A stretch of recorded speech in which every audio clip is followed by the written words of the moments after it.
ecology can be captured by the principle of economics. There is a behavioral science component to that. And that's what the Nobel Prize winner Thales talked about as nudge theory. The point I want to drive home to all of you is, don't talk of economics all the time. Economics helps you to capture the basic movement of goods and services and the way we transform them from one form to another form. But most important when we deal with the smallholders is to focus on behavioral change. And that behavioral change means to trigger in them that self-confidence, that spirit that I can do it, that aspiration to become part of a progressive society, and that desire to self-actualize, as that famous psychologist Abraham Maslow speaks about.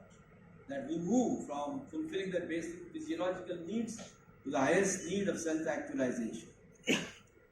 Therefore, these fundamental issues that deal with human being must be kept in mind. Always we have been focusing on growth of industries, growth of agriculture. But what does growth do? Does growth automatically bring about a change in the lives of people?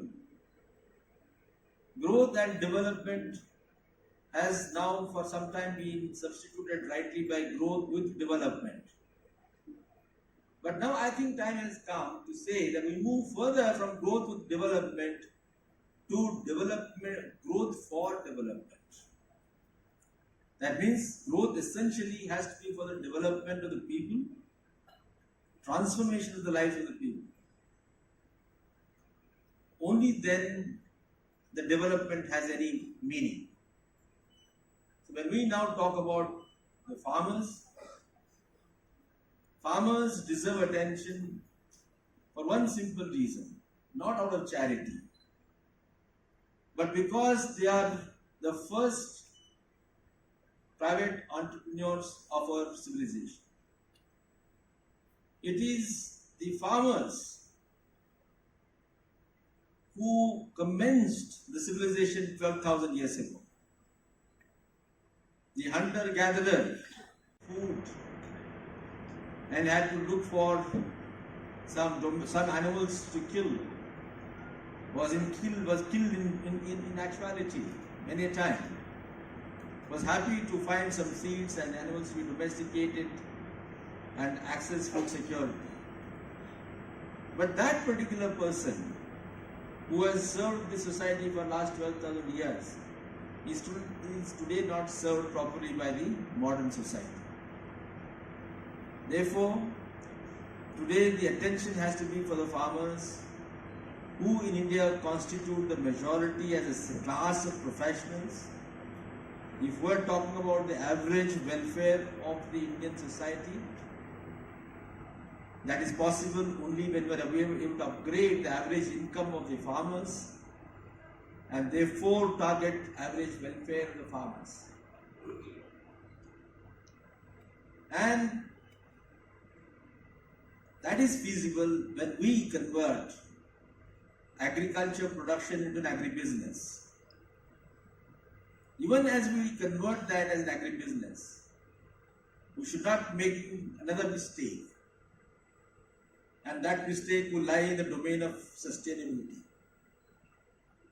So what we need to do now with farmers, when we want to transform them as agri-entrepreneurs, is to keep in mind three things. That we need nutrition for our people, we need income for our farmers as entrepreneurs, and we need to ensure that this production does not happen at any cost. This production does not happen in any manner. It happens at rational cost of production. It happens in a sustainable manner.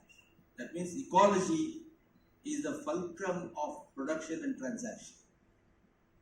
Therefore, to abstract nutrition security, income security, and ecological security have to be the three principal pillars of our way forward for this farming community. So aggregation of produce, mobilization of farmers, these are the two wheels of the way forward. Only then can we bring in those scales of economy which is feasible at large scale units to the small scale units. In the 21st नहीं रहा है संस्थान और कुछ विशेष अनुसंधान जिनका मैं यहाँ पे चर्चा करना चाहूँगा और उत्तर प्रदेश के कॉन्टेक्स्ट में विशेष रूप से कैसे उनको हम महिला किसानों से, छोटे किसानों से जोड़ें और उनका लाभ बढ़ा सकें, इन बातों पर मैं चर्चा करूँगा। एक नई शोध हम लोगों ने करी है, जैसा कि आप जानते हैं, काला नमक। पूर्वी उत्तर प्रदेश में 11 जिले आते हैं जो काला नमक के लिए जीआई के रूप में संरक्षित किए गए हैं और काला नमक को भगवान बुद्ध का प्रसाद माना जाता है उस क्षेत्र के लिए। और इन 11 जिलों में आपका गोंडा, बहराइच, श्रावस्ती, बलरामपुर, बस्ती, सिद्धार्थनगर, महाराजगंज, देवरिया, कुशीनगर, गोरखपुर ये क्षेत्र आते हैं।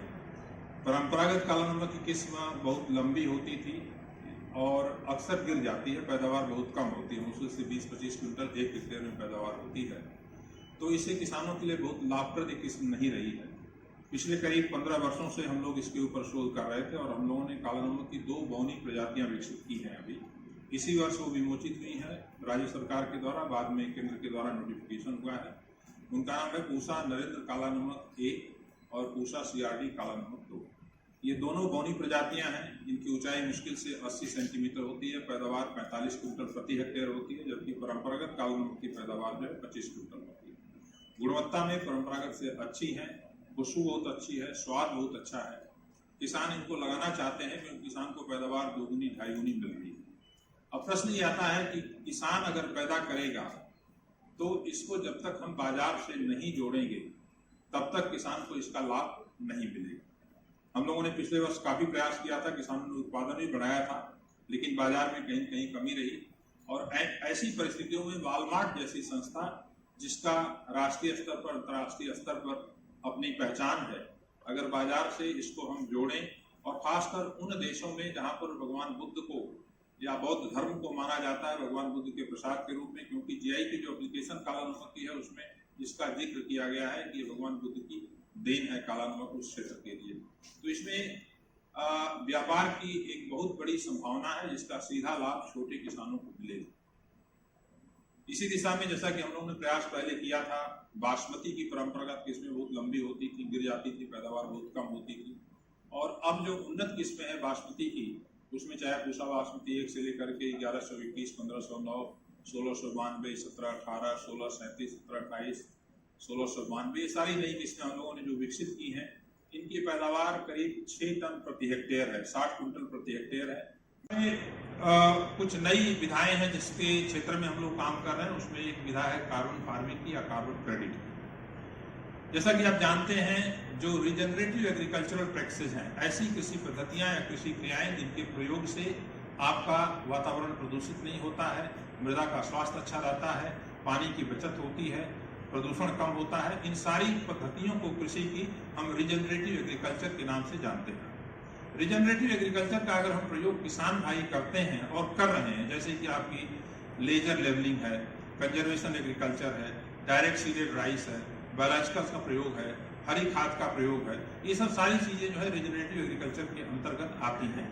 इनका प्रयोग करने से अगर वातावरण पोषित होता है, सुरक्षित होता है, तो किसानों को इसका लाभ मिलना चाहिए। और इसके लिए कार्बन फार्मिंग की प्रक्रिया शुरू की गई है। देश में कई कंपनीज आई हैं, इसमें ग्रो इंडिगो कंपनी के साथ हम लोग काम कर रहे हैं, जो अमेरिकन कंपनी है इंडिगो, उसके साथ हम भाइयों ने मिलकर के ग्रो इंडिगो कंपनी बनाया है। इन्होंने करीब 80,000 किसानों का एनरोलमेंट अभी पंजाब हरियाणा में किया है, जिसमें कार्बन क्रेडिट के रूप में, जैसे अगर धान की खेत में आप पराली को जलाएं नहीं, उसको खेत में मिलाएं, सड़ाएं गलाएं, तो इसका प्रदूषण 1 टन कार्बन डाइऑक्साइड के बराबर होता है। और उस 1 टन कार्बन डाइऑक्साइड का कार्बन क्रेडिट के रूप में वैल्यू उसको 1 कार्बन क्रेडिट की मिलती है। अंतर्राष्ट्रीय बाजार में 1 कार्बन क्रेडिट का मूल्य, कार्बन क्रेडिट किस तरह की है, उसके ऊपर $30 से लेकर के $40 के आसपास है। अगर आप लेजर लेवलिंग करते हैं, बायोलॉजिकल्स का प्रयोग करते हैं और सभी रिजनरेटिव एग्रीकल्चरल प्रोसेस का प्रयोग करते हैं तो 1 हेक्टेयर में करीब 7-8 कार्बन क्रेडिट आपको मिल सकती है। 8 कार्बन क्रेडिट का $30 के हिसाब से $240 हुआ, जो कि अगर रुपए के टर्म्स में कन्वर्ट करें तो 25,000 रुपए आपको प्रति हेक्टेयर कार्बन क्रेडिट के रूप में मिलेगा। खरीदेगा कौन, प्रश्न ये उठता है। किसान तो करेगा, किसान कर भी रहा है। अब जो किसान हरी खाद का प्रयोग कर रहे हैं मान लीजिए, या लेजर लेवलिंग कर रहे हैं, धान की सीधी बिजाई कर रहे हैं, कंजर्वेशन एग्रीकल्चर कर रहे हैं, उनको अभी कोई इसका फायदा नहीं मिल रहा है। उसके द्वारा जो उत्पाद हो रहा है, अगर मान लीजिए धान की सीधी बिजाई से हम चावल पैदा करते हैं और वो चावल अगर बाजार में आता है, उस चावल में जैसा कि हम जानते हैं धान की सीधी बिजाई से ग्रीन हाउस गैस के उत्सर्जन में 35% कमी आती है। तो इस चावल के अगर बैग पे लिखा जाए कि लो कार्बन राइस और उसका बाजार में मूल्य 20 रुपए के बजाय अगर 30 रुपए दिया जाए, जब धान की पराली किसान के खेत में पंजाब, हरियाणा, पश्चिम उत्तर प्रदेश में जलाई जाती है तो पूरे दिल्ली में हाहाकार मचता है। अगर लोगों को इस प्रदूषण से बचना है और किसान पराली नहीं जलाए, तो जब वो चावल बिना जलाए पैदा करता है तो उस चावल को खाने में जो आपको आनंद आएगा और जो आपको सुरक्षा मिलेगी वातावरण में, उसके लिए थोड़ा सा पैसा अगर ज्यादा देना पड़ेगा। Low carbon